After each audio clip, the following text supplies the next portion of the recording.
Friends, एक बार फिर से आपका स्वागत है। ये है पृथ्वी और हमारा जीवन, जो कि कक्षा 8 की है, जो कि निःशुल्क मिलती है सरकारी स्कूलों में, वही है। तो इसका हम पहला वीडियो अपलोड कर चुके हैं, जो कि इस बुक का एक तरह से सारांश था, जो कि हल्के फुल्का था। चैप्टर बाय चैप्टर सभी चैप्टर मैंने दिखाया था।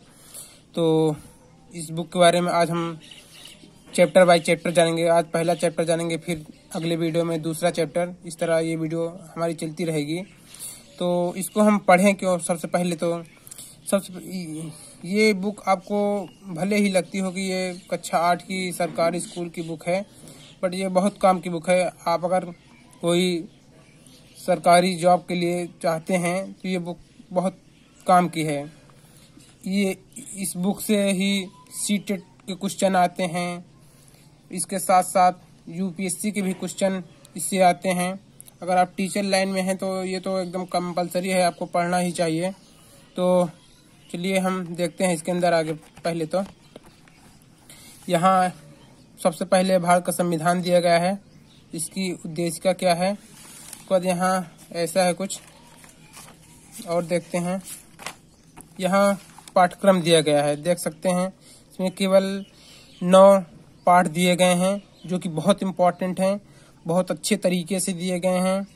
तो आज हम यही भारत के आर्थिक संसाधन के बारे में पढ़ेंगे, ठीक है। तो देखते हैं, इसमें कुछ ऐसे पाठ्यक्रम का मासिक विभाजन भी दिया गया है, बहुत अच्छे तरीके से दिया गया है, जो कि सरकारी टीचरों के लिए दिक्कत ना हो।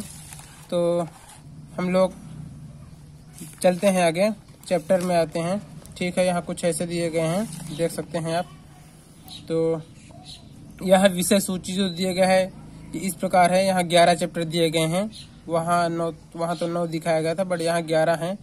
ये देखिए, आज संसाधन जो है पहला चैप्टर, वही हम लोग पढ़ेंगे। तो देखते हैं। बहुत सारे लोगों ने कमेंट कर बोला, जो हमारा पहला वीडियो था, कि सर मतलब चैप्टर बाय चैप्टर इसका दिखाया जाए। तो देखते हैं। इसका सबसे पहले देख लें, इसमें क्वेश्चन किस तरह के आते हैं, पूछे जाते हैं इस चैप्टर से। तो जो पहला क्वेश्चन पूछा जाता है, संसाधन किसे कहते हैं। दूसरा है अक्षयशील संसाधन कौन कौन से हैं। तीसरा, जीवाश्मी ईंधन अनवीकरणीय संसाधन क्यों है, अनवीकरणीय संसाधन क्यों है। सतत पोषणीय विकास किसे कहते हैं। प्राकृतिक संसाधनों के संरक्षण के उपाय लिखिए। इन सब क्वेश्चनों के हम लोग आज उत्तर पाएंगे। तो देखते हैं, ठीक है। पहला है संसाधन किसे कहते हैं, तो यहीं से हम लोगों की शुरुआत होगी। तो स्टार्ट करते हैं। तो यहाँ सबसे पहले दिया है, आप अपने दैनिक जीवन में घर और आसपास पानी, रिक्शा, साइकिल, बस, पुस्तक, कुर्सी, घरों में बिजली, पंखा आदि अवश्य देखते होंगे। क्या आपने कभी सोचा है कि ये सब क्या हैं? तो जानते हैं हम लोग। आपको प्यास लगने पर आप जो जल पीते हैं, घरों में प्रयोग की जाने वाली बिजली, स्कूल से घर पहुंचने के लिए उपयोग में लाई गई साइकिल, रिक्शा या बस, अध्ययन के लिए पाठ्य पुस्तक, बैठने के लिए कुर्सी, मेज, ये सभी संसाधन हैं। यही संसाधन हैं। इनमें से सभी वस्तुओं का उपयोग आप द्वारा किया गया है, अर्थात इन सभी वस्तुओं में आपकी आवश्यकताओं की पूर्ति करने की क्षमता है। इस प्रकार हम कह सकते हैं कि एक वस्तु या पदार्थ जिसकी उपयोगिता हो, संसाधन कहलाती है। दूसरे शब्दों में हम अगर जानना चाहें तो बहुत अच्छे तरीके से इसमें दिया गया है, संसाधन होते नहीं हैं, बल्कि प्रकृति में उपहार स्वरूप उपलब्ध विभिन्न वस्तुओं को मनुष्य अपने ज्ञान और तकनीक के प्रयोग से उसे अपने लिए उपयोगी बनाता है। जैसे धरती पर कोयला लाखों वर्षों से उपलब्ध था, किंतु कोयला तब संसाधन कहा जाने लगा जब मनुष्य ने उससे आग उत्पन्न करने की क्षमता की खोज की, ठीक है। तो कुछ संसाधनों का आर्थिक मूल्य होता है, जबकि कुछ संसाधनों का आर्थिक मूल्य नहीं होता। आर्थिक मूल्य किन संसाधनों का होता है, जैसे धातुओं, रसायनों, फसलों, वस्तुओं आदि का आर्थिक मूल्य होता है, जबकि पर्वतीय भाग या मरुस्थलीय क्षेत्र के सुंदर दृश्य केवल मनोरंजन करते हैं, इनका आर्थिक मूल्य नहीं होता, किंतु ये सभी संसाधन हैं। अब संसाधनों के कितने प्रकार हैं यहाँ दिया गया है बहुत अच्छे तरीके से। सामान्यतः संसाधनों को प्राकृतिक, मानव निर्मित और मानव संसाधन के रूप में वर्गीकृत किया जाता है। तो संसाधन यहाँ दिया गया है, यहाँ इसके 3 भाग है, प्राकृतिक संसाधन, मानव निर्मित संसाधन, मानव संसाधन। तो प्राकृतिक संसाधन क्या क्या है, जैसे जल, सूर्य का प्रकाश, खनिज पदार्थ, वन, मृदा मतलब मिट्टी आदि।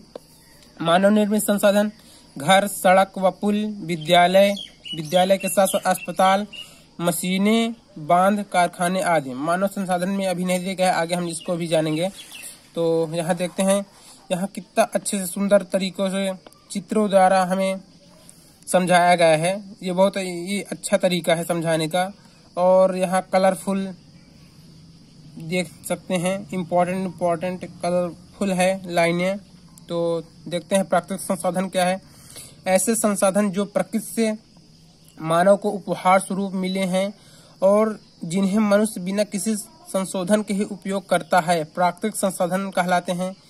इन्हें पर्यावरण से सरलता से प्राप्त किया जा सकता है। क्या आप भी कुछ ऐसे प्राकृतिक संसाधनों के नाम बता सकते हैं? अगर बता सकते हैं तो कमेंट करके जरूर बताना दोस्तों।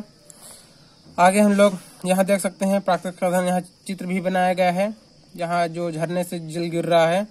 तो प्राकृतिक संसाधनों को सामान्यतः नवीकरणीय और अनवीकरणीय संसाधनों में वर्गीकृत किया जा सकता है। देख सकते हैं नवीकरणीय संसाधन, यहाँ देख, ये भी बहुत अच्छी बात है कि यहाँ इंग्लिश में भी यहाँ लिखा है रिन्यूएबल रिसोर्सेस। तो ऐसे संसाधन जो प्रकृति में असीमित मात्रा में उपलब्ध हैं, जिनको प्राकृतिक प्रक्रियाओं द्वारा या मानव द्वारा नवीकृत अथवा पुनः पूरित किया जा सकता है, नवीकरणीय संसाधन कहलाते हैं।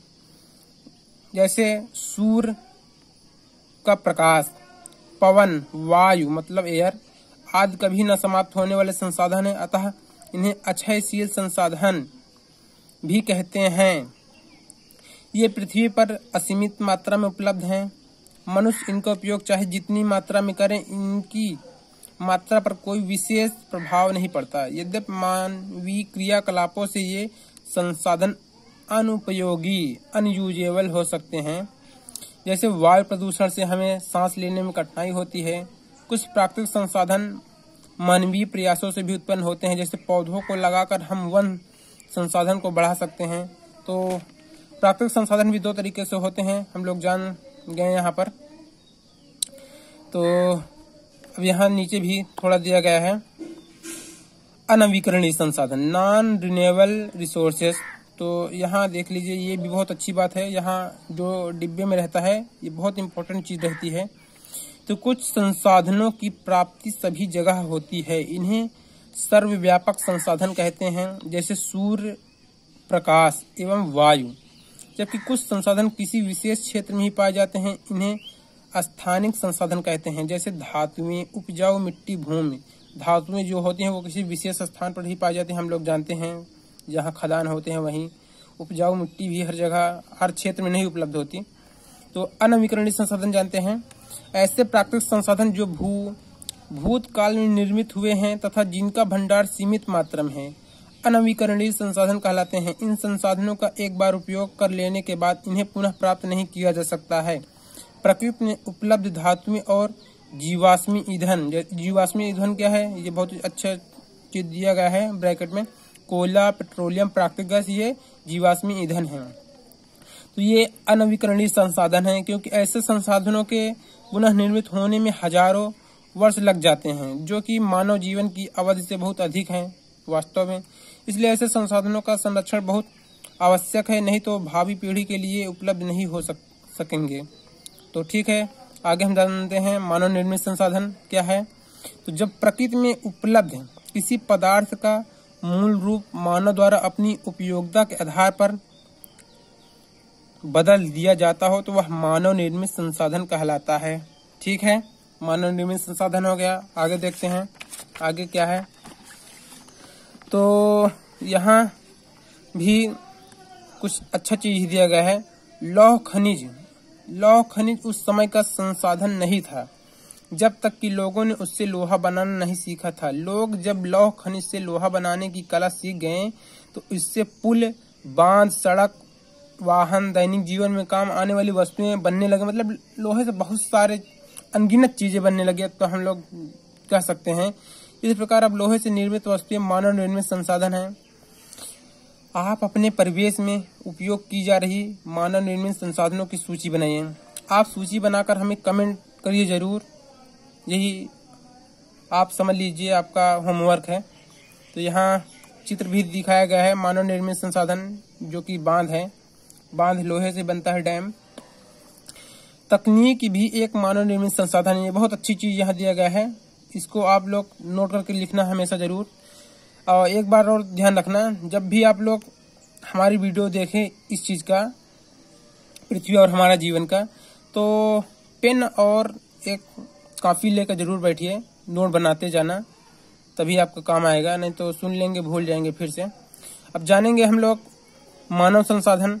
तो मनुष्य स्वयं भी एक विशिष्ट प्रकार का संसाधन है। मनुष्य स्वयं भी एक विशिष्ट प्रकार का संसाधन है, अतः लोगों को मानव संसाधन कहा जाता है। मानव संसाधन लोगों को कहा जा सकता है। मानव द्वारा प्रकृति का बेहतर उपयोग तभी किया जा सकता है जब उसके पास ज्ञान, कौशल और तकनीक उपलब्ध हो। इसका उदाहरण आप कह सकते हैं चाइना। चाइना बहुत अच्छे से इसका उपयोग कर रहा है। स्वास्थ्य और शिक्षा लोगों को बहुमूल्य संसाधन बनाने में मदद करते हैं। स्वास्थ्य और शिक्षा, अगर आपका स्वास्थ्य अच्छा है और आप शिक्षित हैं तो आप किसी भी चीज को बहुत अच्छे तरीके से उपयोग में ला सकते हैं। तो अब संसाधन संरक्षण कैसे करना चाहिए? तो कल्पना कीजिए यदि पृथ्वी का सारा जल सूख जाए, सारे वृक्ष कट जाएं तो क्या होगा? जो भी होगा आप समझकर कमेंट करके जरूर बताएं, आपके मन में क्या होता है, क्या आप सोच सकते हैं। तो यह भी एक डिब्बा दिया गया है, इसमें भी बहुत इंपॉर्टेंट चीज लिखा रहता है। तो इसको हम लोग देखते हैं। भारत सरकार के अधीन मानव संसाधन विकास मंत्रालय है। भारत सरकार के अधीन मानव संसाधन विकास मंत्रालय है। 1985 में इस मंत्रालय की स्थापना लोगों के कौशल को बढ़ाने के लिए की गई है, जिससे यह स्पष्ट होता है कि लोग देश के लिए कितने महत्वपूर्ण संसाधन हैं। आप भी अपने देश के लिए बहुमूल्य संसाधन हैं। ये इसमें से इम्पोर्टेंट है कि मानव संसाधन विकास मंत्रालय 1985 में इस मंत्रालय की स्थापना की गई है। यही इसमें बहुत ज्यादा इम्पोर्टेंट है। ये क्वेश्चन आपको पूछ सकते हैं कॉम्पिटिटिव एग्जाम में। तो यहाँ देखते हैं, जल के बिना जीवन संभव नहीं है। ये तो सब लोग जानते हैं, जल ही जीवन है। जल के अभाव में जीव जंतुओं, वनस्पतियों एवं स्वयं मानव जात का जीवन असंभव हो जाएगा। ठीक इसी प्रकार यदि हम नवीकरणीय संसाधनों के उपयोग के प्रति सतर्क नहीं हैं तो एक दिन वे भी हमारे लिए दुर्लभ हो सकते हैं। जबकि अनवीकरणीय संसाधन तो निश्चित ही समाप्त हो सकते हैं। जैसे कोयला निश्चित ही समाप्त हो सकता है अगर उसको हम लोग लाइट में ही लेते रहें। इसीलिए आजकल सरकार सोलर लाइट पर ज्यादा जोर दे रही है। तो निश्चित ही समाप्त हो सकते हैं। ऐसी स्थिति में संसाधनों के अंधाधुंध उपयोग पर लगाम लगाने की जरूरत है। संसाधनों के विवेकपूर्ण उपयोग को ही संसाधन संरक्षण कहते हैं। ध्यान रहे, संसाधन संरक्षण का अर्थ संसाधनों के उपयोग को पूर्णतः रोकना नहीं है, बल्कि इस प्रकार से उपयोग करना है कि वर्तमान पीढ़ी के साथ साथ भावी पीढ़ी भी इनसे लाभान्वित हो सके। ऐसा विकास सतत पोषणी विकास, ठीक है, सस्टेनेबल डेवलपमेंट कहलाता है। तो सतत पोषणी विकास के क्षेत्र क्या हैं? पृथ्वी की जीवन शक्ति और विविधता का संरक्षण करना, प्राकृतिक संसाधनों के ह्रास को न्यूनतम करना, पर्यावरण के प्रति व्यक्तिगत व्यवहार और अभ्यास में परिवर्तन लाना। ठीक है, तो और दो दिए गए हैं। समुदाय को अपने पर्यावरण की देखभाल करने योग्य बनाना, मानव जीवन की गुणवत्ता को बढ़ाना। ठीक है, ये सारे हो गए। यहाँ भी बहुत इंपॉर्टेंट चीज दिया गया है। ये ब्रैकेट वाला तो आप लोग जरूर देखा करिए, चाहे पूरा वीडियो देखें या ना देखें, बट ये बहुत इंपॉर्टेंट होता है। तो इसमें क्या लिखा है, क्या आप जानते हैं? Do you know? संयुक्त राष्ट्र संघ मतलब यूएनओ, यूनाइटेड नेशन ऑर्गेनाइजेशन ने 25 सितंबर 2015 को सतत पोषणी विकास के लिए वर्ष 2030 तक 17 लक्ष्यों को पूरा करने का संकल्प दिया है। इन संकल्पों को पूरा करने हेतु भारत सहित विश्व के अनेक देशों ने अपनी सहमति प्रदान की है। इन लक्ष्यों में 5 P पर बल दिया गया है। ठीक है, अब 5 P पर क्या बल देगा इसको भी जानेंगे। लोग मतलब पीपल, ग्रह, प्लेनेट, समृद्धि, प्रॉस्पेरिटी, शांति, पीस और भागीदारी, पार्टनरशिप। तो संयुक्त राष्ट्र जलवायु निकाय UNFCCC के समक्ष भारत ने जलवायु पहल योजना 2 अक्टूबर 2015 को सौंपी, जिसमें भारत ने वर्ष 2020 तक अपनी 40% ऊर्जा आवश्यकता का गैर जीवाश्मी स्रोतों, सौर ऊर्जा, पवन ऊर्जा, जल विद्युत ऊर्जा, बायोमास, परमाणु ऊर्जा से प्राप्त करने का वचन दिया था, जो कि अब तो पूरा कर चुके हैं सरकार। सौर ऊर्जा पर तो सरकार बहुत ज्यादा इस समय ध्यान दे रही है, पवन ऊर्जा पर भी, जल विद्युत ऊर्जा, बायोमास, परमाणु ऊर्जा के बारे में तो नहीं मालूम, पर सौर ऊर्जा के बारे में अच्छे से मालूम है हमको भी। तो इन सभी सवालों का हमें जवाब मिल चुका है कि संसाधन किसे कहते हैं, अक्षयशील संसाधन कौन कौन से, ये सवालों का मिल चुका है। यहाँ मतलब कुछ निम्नलिखित के सही जोड़े बनाने के लिए दिया गया है। तो कोयला है, तो इसमें पहले से लगाया गया है, जो कि जीवाश्मी संसाधन है। सौर प्रकाश ये है मानव पूरित संसाधन। वन अक्षयशील संसाधन। ठीक है, इसको आप बताना कमेंट करके ये सही लगे हैं कि गलत लगे हैं। मैं तो लगाया नहीं, जिसकी बुक है वही लगाए थे। तो यहाँ रिक्त स्थानों की पूर्ति कीजिए, ये भी किया गया है। पुल एक मानव निर्मित संसाधन है। उपजाऊ भूमि प्राकृतिक संसाधन है। संसाधनों का विवेकपूर्ण उपयोग संसाधन संरक्षण कहलाता है। परियोजनाकार मतलब प्रोजेक्ट वर्क भी यहाँ दिया गया है। अपने परिवेश में उपलब्ध प्राकृतिक एवं मानव निर्मित संसाधनों की सूची बनाइए। अपने साथियों के साथ मिलकर विभिन्न संसाधनों के संरक्षण की योजना बनाइए। सतत पोषणीय विकास के बारे में जानकारी करके आपस में साझा कीजिए। आपको जो न समझ में आया हो कमेंट करके पूछ सकते हैं, और मुझसे अगर कोई भूल हो तो उसको भी आप बता सकते हैं कमेंट करके। यहाँ अभी ये नया चैप्टर चालू होगा, इसको कल जानेंगे। ठीक है, तो वीडियो को पूरा देखने के लिए धन्यवाद। मिलते हैं नेक्स्ट वीडियो में। Okay, thank you.